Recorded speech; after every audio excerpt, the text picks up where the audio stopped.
Welcome to this week's edition of The Passion of the Digital Artist. And here he is, that passionate digital artist himself, Jeff Mueller. Thanks, Xavier. How are you? I'm good, Jeff. How are you? I'm great. Cover a couple things. Yesterday was the Super Bowl. It delivered. But It was an exciting game. it was exciting. We didn't watch it together, but I watched it at my cousin's. You were watching it from? I was at my house with my wife, and both sons happened to be home. So we had some pizza, had some beverages of our choice, and relaxed and watched it. Yeah, I had a good experience. It was nice. My daughter met us up. I was at my cousin's house, but the San Francisco 49ers lost, and that's kind of what I was cheering for. I wasn't really cheering for the Ravens to win, but the 49ers were 5-0, and I've been associated with a lot of 49er fans that like to rub that 5-0 in the Super Bowl thing. Yeah. And now they're 5-1, and that brings, as a sports fan and a Packer fan, it just brings joy to my There's some heart. level of redemption But you there. gotta have something that you want, and when you don't like either team, the Baltimore Ravens, for obvious, being in Northeast Ohio, and the Cleveland Browns being moved to Baltimore, there's not very many people that like that, and I don't either. So nobody wanted to cheer for them, but I just hate the 49ers, so I was happy that all the 49er fans were crying today. So, and then there was the halftime show. Beyonce was okay. I wasn't unimpressed or impressed. It was everything that it needed to be, but it wasn't set towards my demographic. But then there was the power outage. I mean, talk about the world stage, the biggest show on earth. You have an infinite budget, infinite advertising, you have all the eyes in the world, and somehow you let the power go out. I have no clue how could that happen. What's that? What, Jeff? Well, what happened? Wait. When? Half the power went out in the studio. Well, I guess we could see how. Folks are going to have to stand by for a statement from the NFL But here. hopefully not a 35-minute delay where you run all the commercials and then run out for the end of the game. There. All right. Well, hey, I think we can get it restored. Yes. Oh, power. There we back go. on. Voila. Let there be light. Well, that brings us to this week's edition of Passion of the Digital Artist, and I get lost in, this is our 63rd time video blogging. We're coming up on 2 years in March, and you get new viewers along the way, and you forget that they haven't been a part of it from the start. So there's always, I get a lot of questions on Twitter and whatnot. So what I want to do today is cover a little bit of a review of my actual process of what I'm trying to accomplish digitally and mixing conventional painting with digital painting to create a one-of-a-kind original. Now, the first thing that the uniqueness of what I'm actually trying to accomplish is that when I finish it digitally, it's a finished digital painting. But when I print it out and start painting on it, I'm making a one-of-a-kind. And the unique part about it is a lot of people who paint outside the computer, once that's finished, they will copy that finished painting back in and use that as their JPEGs, or they use it to send it off to be in a book. And in my case, what's unique about it is that it's already in there digitally. And if someone was asking me for something to reproduce, I'm going to send them my digital file.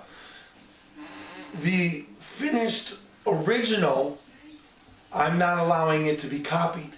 So in true form, it is an actual one-of-a-kind non-reproduction that once I paint it on top of it and I'm only producing one, there'll never be another one like it, nor will it be reproduced while I'm alive, at least.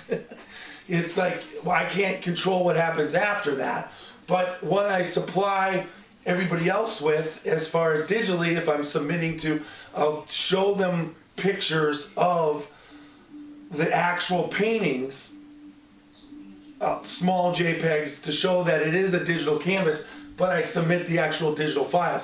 Now, the reason why I submit the digital files is because on the screen, the digital files are just phenomenal. But when you print it out and you get into the inks, the painting takes on its own physical form and you have to adjust it. And that's where the painting with the acrylics, because it's the first time you've actually seen it in the physical world, not on a screen.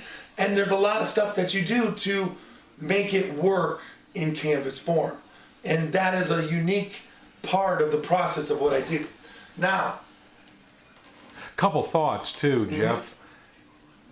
When you print it out, like you say, the colors and tones are not always exactly as they were on your computer screen. That's another reason for your touching up. And what you were talking about the photo from what I can see in layman's view is little more than a working sketch for you. I mean, it's pretty much totally redone by the time you're done with it. Right, and it's a reference. It really comes down to being a reference. Initially, when I take those photos, I go out with the HD video camera, and I'm capturing low res, and in some cases with my Canon on some of the Cape Cod series, I'm catching high res pictures.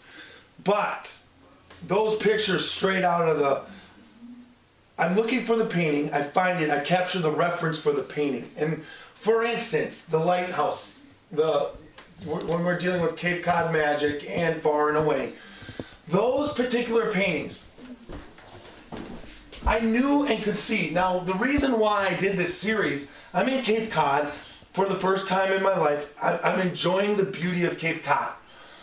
But I had an idea that I wanted to do some paintings in Cape Cod. Well, I was looking at all the lighthouses, and I went to the Chatham Lighthouse, and you're going to the different lighthouses, and all the lighthouses, the ones that were right on the beach, were like, you had to hike to get to it. I had hiked 1.5 miles by myself out, and I felt I was in the middle of nowhere in this park, and I still wasn't close enough to get the shot that I wanted.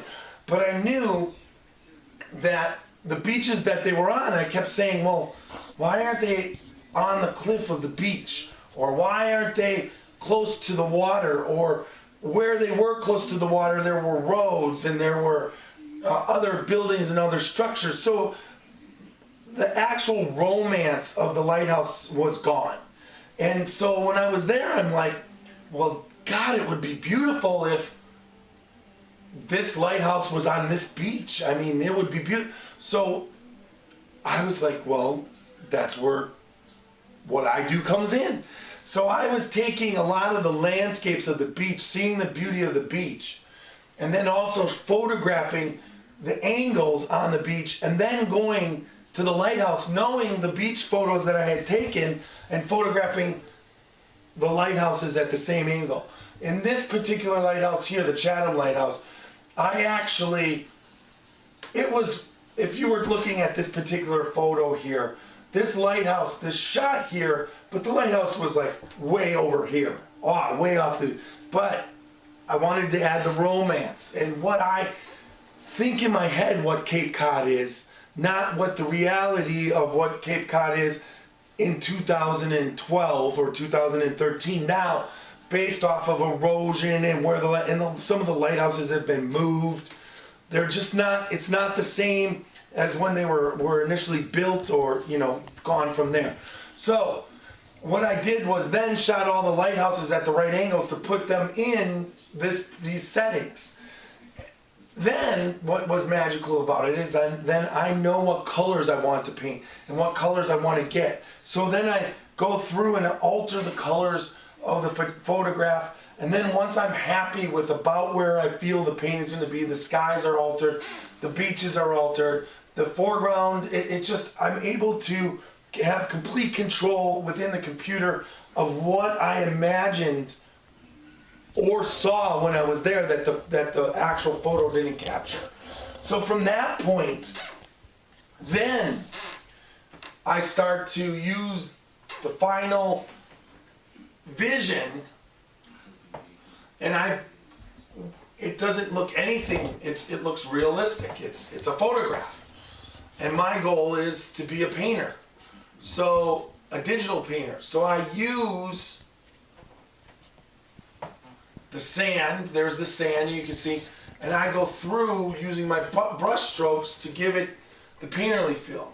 There's no filter that you can use to make it feel like you paint. So basically, using the reference, I'm painting. Now, when you're painting, especially painting sand or water reflections or grass. The grass is insane. When you're painting that, you're adding in a reality, a painted reality to the and taking away the photographic feel completely. It has this hyper reality feel to it. Now, once I'm finished with the complete overcoat, then I use some filters which further enhance the painting feel.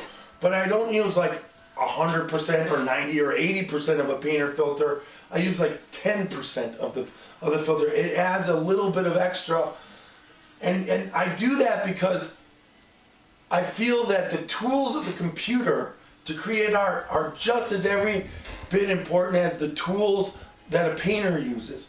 The different brushes, sponges.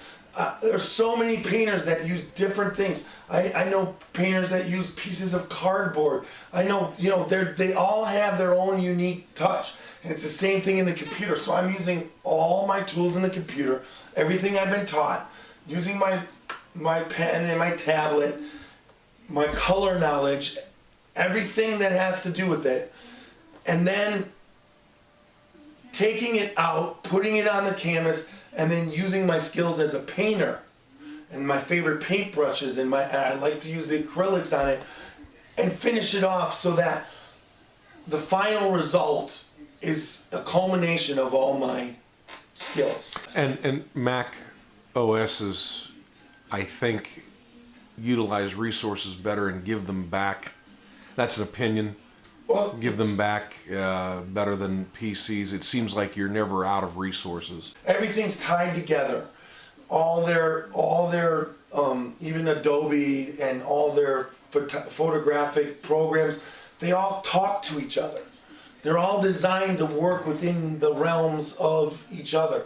And then your iTunes and your cloud, easy setup. And in fairness to the PC side, the PC OSs, namely Microsoft, have to be geared to just a never-ending plethora of combinations of hardware and software and whatnot, and they don't have the luxury of, it's going to run on this one platform, or maybe sub-variants of the same platform, all controlled by the same manufacturer. But what I'm seeing in the phones right now is that they've realized that's probably the way to go, and all of a sudden you're looking at the Google phone and the Samsung phone. They are actually making phones that are able to, for the lay person to come in, be able to set everything up, and they're working. And I think that eventually will transfer into the PCs a little bit more, that thinking, because they're learning it from the phones, whereas Mac was taking what they had here and applying it to the iPhone so that it just would work with everything. And I think that's interesting thought. Well, folks, have a good week. Thanks for listening to us be a little windy. Take care. Bye.